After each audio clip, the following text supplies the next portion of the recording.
Սիմոնյան Դավիթն եմ, խոսքս ուղղված է հայ ազգին, երիտասարդությանը,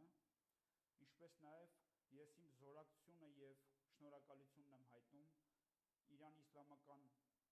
Հանրապետության ազգին, ժողովրդին, կառավարությանը։ Այս ծանր իրավիճակում հայ ազգի, Հայաստանի Հանրապետության կողքին լինելու համար։ Ազգ ջան, ուրեմն ես արժանապատիվ հայ եմ, ես պայքարում եմ արժանապատվության, արդարության համար, ես բոլորիդ կոչ եմ անում հետևել ինձ, ես միանշանակ չեմ վաճառի իմ արժանապատվությունը, իմ մարդկային արժեքները, ես պատրաստ եմ ծառայելու հայ ազգին, և ծառայելու, պայքարելու արդարության համար։ Շատ կարևոր է անձը, եթե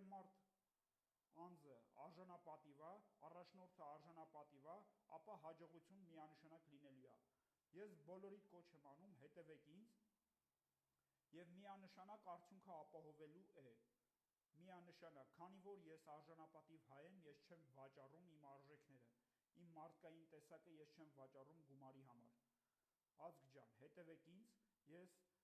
շատ խնդիրների վերաբերյալ իմ տեսակետը, իմ մտքերը կարտահայտեմ, և դուք ճիշտ ճանապարհով կառաջնորդվեք։